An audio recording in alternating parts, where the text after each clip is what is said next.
4월 21일 화요일 가정예배 함께 하시는 여러분 모두에게 성령의 도우심으로 성숙한 신앙과 인격의 사람으로 변화되어가는 오늘 하루가 되시기를 예수님 이름으로 축복합니다.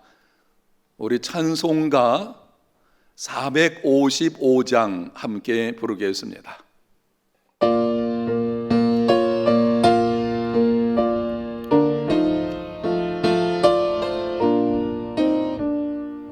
주님의 마음을 본받는 자, 그 마음의 평강이 찾아오민 험악한 세상을 이기리미 하늘로부터 임함이로다. 주님의 마음 본받아 살면서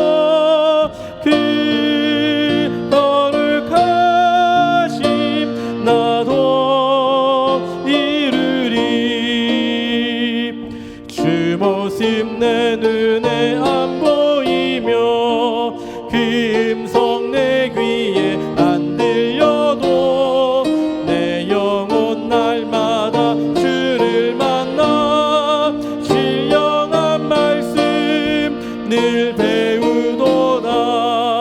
주님의 마음 본받아 살면서 그 거룩하심 나도 이루리. 가는 길 거칠고 험하여도 내 맘에 불평이 없어짐은 십자가 고난을 이겨내신 주님의 마음 본받음이라. 주님의 마음 본받아 살면서 그 거룩하심 나도 이루리. 주 예수 세상에 하시오실 그날엔 문성도 변화하여 주님의 빛나는 그 형상을 다 함께 보며 주 찬양하리. 주님의 마음 본받아 살면서 그 거룩하심 나도 이루리. 하나님 말씀 마태복음 5장 38절부터 42절까지 보겠습니다.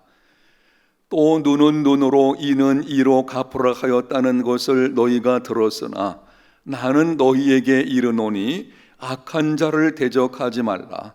누구든지 내 오른편 뺨을 치거든 왼편도 돌려대며 또 너를 고발하여 속옷을 가지고자 하는 자에게 겉옷까지도 가지게 하며 또 누구든지 너로 억지로 오리를 가게 하거든 그 사람과 심리를 동행하고 내게 구하는 자에게 주며 내게 꾸고자 하는 자에게 거절하지 말라. 아멘. 오늘은 어제 가정예배 이어서 보복에 대한 예수님의 가르침 두 번째 시간으로 말씀을 드리도록 하겠습니다. 영국 수상이었던 윈스턴 처칠은 세계적으로 위대한 정치가 중 한 사람으로 꼽힙니다. 이유 중에 하나는 처칠은 다른 사람의 공격을 받을 때에 여유와 유머로 받았다고 합니다. 한 번은 처칠의 비서가 일간 신문을 들고 들어와 처칠이 보는 앞에서 그 신문사를 맹비난했습니다. 그 신문에 처칠을 시거를 물고 있는 불독으로 묘사한 만평을 실었기 때문입니다. 처칠은 그 신문을 물끄러미 바라보다가 이렇게 말했습니다. 기가 막히게 그렸군. 벽에 있는 내 초상화보다 훨씬 나를 닮아서 당장 초상화를 떼어버리고 이 그림을 오려 붙이게. 또 한 번은 영국 의회 사상 첫 여성 의원인 에스더 부인이 여성의 참전권을 반대하는 처칠에게 독서를 퍼부었습니다. 내가 만약 당신의 아내라 하면 서슴지 않고 당신이 마실 커피에 독을 타겠다. 그러자 처칠은 태연하게 이렇게 말했다고 합니다. 내가 만약 당신의 남편이라면 서슴지 않고 그 커피를 마시겠습니다.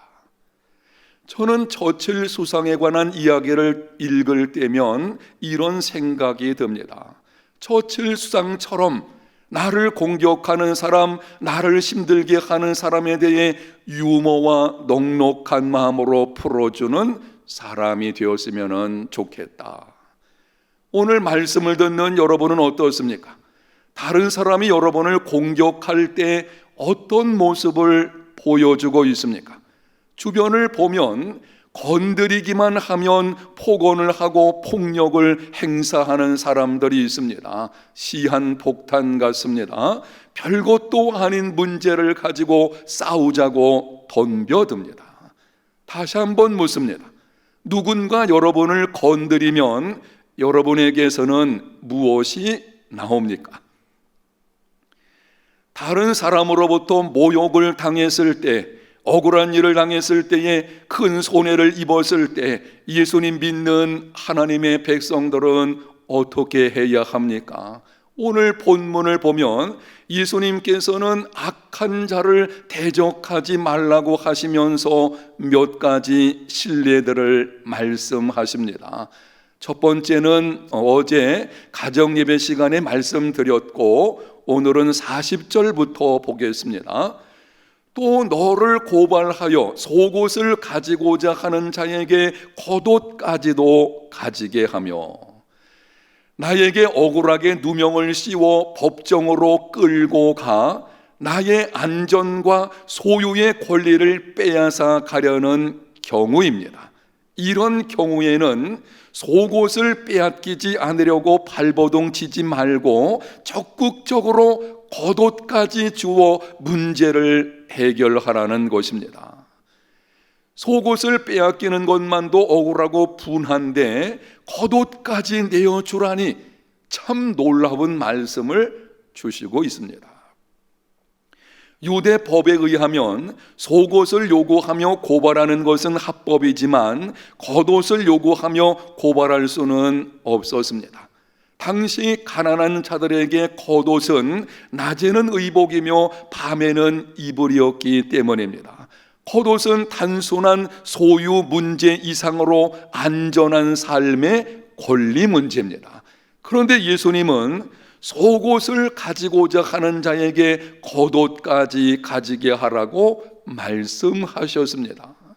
나에게 있는 안전과 소유의 권리가 침해를 당해도 악한 자를 대적하지 말고 그 이상으로 선을 베풀라는 것입니다. 41절을 보겠습니다. 또 누구든지 너로 억지로 오리를 가게 하거든 그 사람과 심리를 동행하라. 당시 이스라엘을 지배하는 로마 당국은 피점령국 사람을 강제로 차출하여 물건이나 우편물을 오리를 운반하게 할 수 있는 법이 있었습니다. 구레네 시몬이 예수님의 십자가를 지게 된 것이 이 법 때문입니다. 구레네 사람 시몬은 십자가 지기를 싫었습니다. 그럼에도 질 수밖에 없었던 이유는 당시 법 때문입니다. 예수님 말씀은 그렇게 마음에 들지 않는 어떤 일을 떠맡게 되었을 경우에 억지로 하지 말라는 것입니다. 불평하거나 원망하지 말라는 것입니다. 마음에 분노를 품고 복수를 꿈꾸지 말라는 것입니다. 자원하는 마음과 즐거운 마음으로 하라는 것입니다. 그것도 오리를 가게 한다면 자발적으로 심리를 동행하라고 말씀하십니다. 42절 말씀을 봅니다. 내게 구하는 자에게 주며 내게 꾸고자 하는 자에게 거절하지 말라. 곤경에 처하여 다른 사람의 도움이 절실히 필요한 사람인 경우 그의 부르짖는 소리에 귀를 막지 말라고 하시는 것입니다. 내가 가지고 있는 모든 것이 하나님의 것임을 인정하고 필요한 사람과 함께 나누라는 것입니다. 여기서 우리는 중요한 질문을 하게 됩니다. 여러분이 예수님께서 하시는 실제적인 예를 들어서 하시는 몇 가지 말씀들을 들으셨습니다. 중요한 질문을 하게 되는데요. 왜 우리가 이러한 삶을 살아야 하는가? 왜 이렇게 쉽지 않은 삶? 이 말씀 한 가지 한 가지 인간의 본성으로 순종할 수 없습니다. 이렇게 힘든 말씀, 왜 우리가 성령의 도우심을 구하는 중에 이런 삶을 살아내야 합니까? 로마서 12장 20절에 이렇게 말씀합니다. 네 원수가 줄이거든 먹이고 목마르거든 마시게 하라. 그리함으로 네가 숯불을 그 머리에 쌓아 놓으리라. 나의 원수, 나를 힘들게 하고 나에게 깊은 상처를 준 사람이 곤경을 당하게 되면 이런 생각이 들기도 합니다. 그렇게 나를 괴롭히더니 잘 됐다. 너 한번 혼 좀 나봐라. 이것이 인간의 본성입니다. 그런데 성경은 말씀합니다. 내 원수가 줄이거든 먹이고 목마르거든 마시게 하라. 왜 그렇게 해야 하는지 하반절을 주목하십시오. 그리함으로 내가 숯불을 그 머리에 쌓아 놓으리라. 숯불을 머리에 쌓으면 얼굴이 화끈거리게 됩니다. 그것처럼 원수의 마음을 심히 부끄럽게 만들어서 자신의 잘못을 깨닫고 뉘우치게 된다는 것입니다. 나를 힘들게 하는 사람, 나에게 상처 준 사람이 어느 때에 진정으로 참회하는 일이 일어나겠습니까? 악을 악으로 갚을 때가 아닙니다. 악을 악으로 갚으면 또 다른 악이 생겨날 뿐입니다.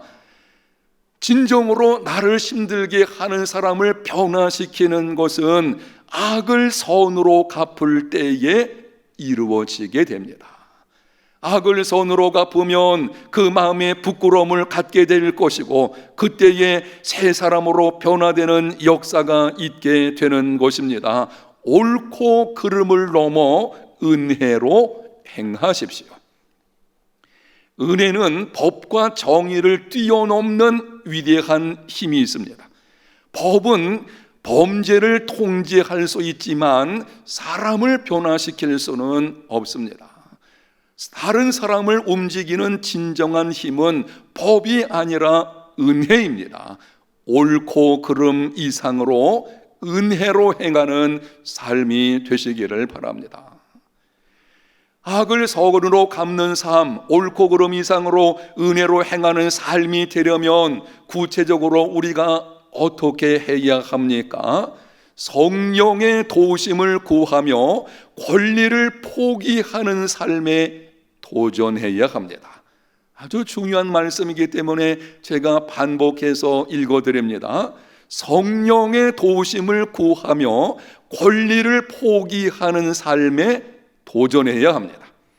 오늘 본문에 기록된 예수님의 말씀들은 모두 권리 포기와 관련되어 있습니다. 오른편 뺨을 치거든 왼편도 돌려대라. 보복할 권리를 포기하는 삶에 도전하라는 것입니다. 속옷을 가지려고 하는 자에게 겉옷까지도 가지게 하라. 안전한 삶의 권리를 포기하는 삶에 도전하라는 것입니다. 억지로 오리를 가게 하거든 심리를 동행하라. 자율권을 포기하는 삶에 도전하라는 것입니다.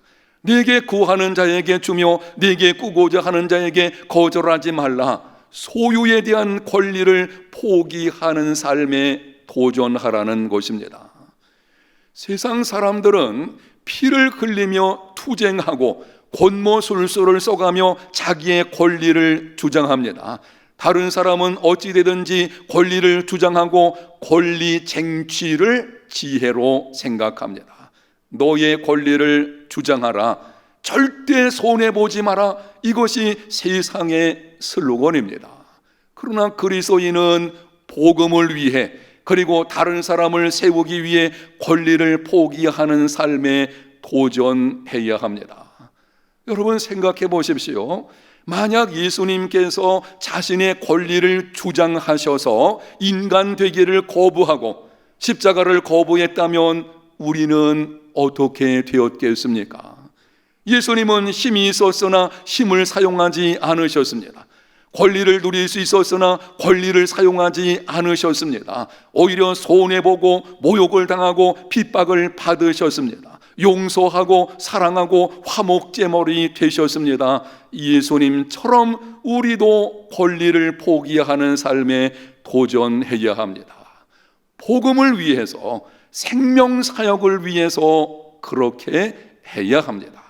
우리가 그렇게 해야 되는 분명한 이유가 있습니다. 복음을 위해서, 생명사역을 위해서, 사람을 살리고 사람을 키우고 사람을 세우는 생명사역을 위해서 그렇게 해야 합니다. 만약 우리가 권리를 주장하며 보복하면 혹 내가 원하는 것을 얻을 수는 있을지라도 더 중요하고 영원한 가치를 지닌 생명사역은 이루어지지 않을 것입니다. 오해하지는 마십시오. 공익의 문제와 관련해서 권리를 포기하라는 것이 아닙니다. 공공의 문제와 진리 문제인 경우는 법과 질서 안에서 적극적으로 해결해야 합니다. 그리스도인은 불의와 불공평에 대하여 타협하는 자가 아닙니다. 그러나 개인적인 문제, 나와 관련된 개인적인 문제는 성령의 도우심을 구하며 권리를 포기하는 삶에 도전해야 합니다. 내려놓는 삶에 도전하십시오. 복음과 다른 사람을 세우기 위해서 그렇게 행하는 삶이 되십시오. 내 힘만으로는 안 됩니다. 성령의 도우심을 구하십시오. 그리하여 용서와 관용과 사랑의 기적을 경험하는 믿음의 삶이 다 되시기를 예수님 이름으로 축복합니다. 하나님 아버지 감사합니다.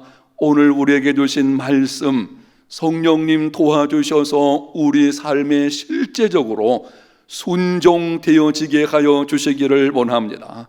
우리를 도와주시되 성령의 도우심으로 권리를 포기하는 삶에 도전할 수 있는, 그러므로 생명사역을 이루어내는 우리 모든 성도들 다 되게 하여 주시옵소서. 예수님 이름으로 기도합니다. 아멘.